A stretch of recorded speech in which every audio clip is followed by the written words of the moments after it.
താരസംഘടനയായ അമ്മയുടെ general secretary സ്ഥാനത്തേക്ക് മത്സരിക്കുന്ന നടൻ ബാബുരാജ് ആരോപണ വിമുക്തനാകും വരെ മാറി നിൽക്കണമെന്ന് ആവശ്യപ്പെട്ട് നടനും നിർമ്മാതാവുമായ വിജയ് ബാബു രംഗത്ത് വന്നിരുന്നു.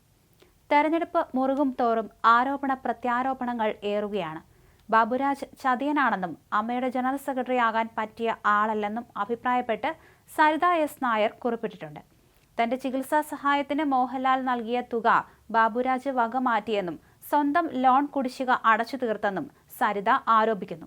ദുബായിൽ സാമ്പത്തിക തട്ടിപ്പ് നടത്തിയതു കാരണമാണ് ബാബുരാജ് അവിടേക്ക് പോകാത്തത് എന്ന് സരിത കുറിച്ചു. കുറിപ്പ് ഇങ്ങനെയാണ്: സിനിമാ താരങ്ങളുടെ അമ്മ എന്ന സംഘടനയുടെ ജനറൽ സെക്രട്ടറി സ്ഥാനത്തേക്കുള്ള തെരഞ്ഞെടുപ്പ് നടക്കുകയാണല്ലോ. അതിൽ എനിക്കെന്താ റോള് എന്നായിരിക്കും ഇപ്പോൾ ചോദ്യം വരുന്നത് എന്നറിയാം. ആ സംഘടനയിൽ എനിക്ക് യാതൊരു റോളുമില്ല. ഞാനൊരു സിനിമാ പ്രേക്ഷക മാത്രമാണ്. പക്ഷേ ഇപ്പോഴത്തെ ജനറൽ സെക്രട്ടറി സ്ഥാനത്തേക്ക് മത്സരിക്കുന്നതിൽ ഒരാൾ ബാബുരാജ് എന്ന ബാബുരാജ് ജേക്കബ് ആണെന്ന് കണ്ടപ്പോൾ ശരിക്കും എനിക്ക് അതിശയവും ഞെട്ടലുമാണുണ്ടായത്.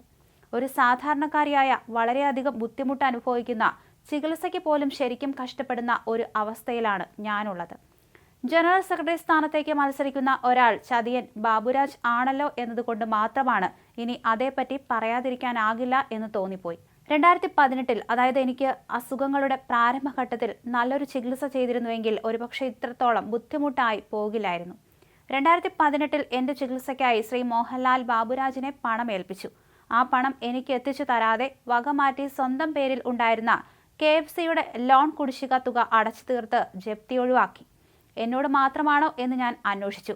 അല്ല, ബാബുരാജ് സമാനമായ നിരവധി തട്ടിപ്പുകൾ കേരളത്തിലും ദുബായിലും ഒക്കെ ചെയ്തിട്ടാണ് നിൽക്കുന്നത്. ദുബായിലെ ഒരു വൻ തട്ടിപ്പ് നടത്തിയത് കാരണം പുള്ളി തിരിച്ച് അവിടേക്ക് പോകാതിരിക്കുകയാണ്. പാസ്പോർട്ട്, റെസിഡൻസ് കാർഡ് കോപ്പി എന്നിവ ഞാനവിടെ നൽകുന്നുണ്ട്. ആർക്ക് വേണമെങ്കിലും പരിശോധിക്കാം. ഇദ്ദേഹം അമ്മയുടെ ജനറൽ സെക്രട്ടറി സ്ഥാനത്തേക്ക് വന്നാൽ എന്താണ് സംഭവിക്കുക എന്ന് എനിക്ക് പറയാൻ അറിയില്ല. സ്ത്രീ അഭിനേതാക്കൾ കൂടെ ഉൾപ്പെടുന്ന ഒരു സംഘടനയാണ്. പ്രായഭേദമില്ലാതെ ആർക്കും ഒരു ബുദ്ധിമുട്ട് ബാബുരാജ് കാരണം ഉണ്ടാകാതിരിക്കട്ടെ എന്ന് മാത്രമേ പറയാൻ പറ്റുകയുള്ളൂ. സ്ത്രീകളുടെ പ്രായം പുള്ളിക്ക് പ്രശ്നമല്ല. ഒരു സാധാരണക്കാരിയായ സ്ത്രീക്ക് ലഭിക്കുന്ന ചികിത്സാ സഹായം പോലും ചതിയിലൂടെ സ്വന്തമാക്കിയെടുത്ത് സ്വന്തം കാര്യം മാത്രം ക്ലിയർ ആക്കുന്ന ഒരാളാണോ അമ്മ പോലെയുള്ള ഒരു സംഘടനയുടെ തലപ്പത്ത് വരേണ്ടത്? ഞാൻ ബാബുരാജിനെതിരെ നിയമപരമായ വഴികളിലൂടെ നീങ്ങിയിരുന്നു. പിന്നീട് പലർക്കും അതുകൊണ്ട് ബുദ്ധിമുട്ടുണ്ടാകും എന്ന് ചിന്തിച്ചു. ആ പരാതി അങ്ങനെ തന്നെ നിലനിൽക്കുന്നുണ്ട്. അമ്മയുടെ ജനറൽ സെക്രട്ടറി ആകാൻ പറ്റിയ ഒരാളല്ല ഈ ബാബുരാജ്.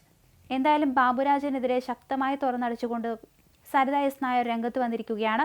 ഫേസ്ബുക്കിൽ കുറിപ്പിട്ട് തന്നെയാണ് ഇത്തരത്തിൽ ബാബുരാജിനെതിരെ പ്രതിഷേധം രേഖപ്പെടുത്തിയത്. അമ്മയുടെ തലപ്പത്തേക്ക് വരേണ്ട ഒരാളല്ല ബാബുരാജ് എന്ന് തന്നെയാണ് സരിത പറഞ്ഞിരിക്കുന്നത്.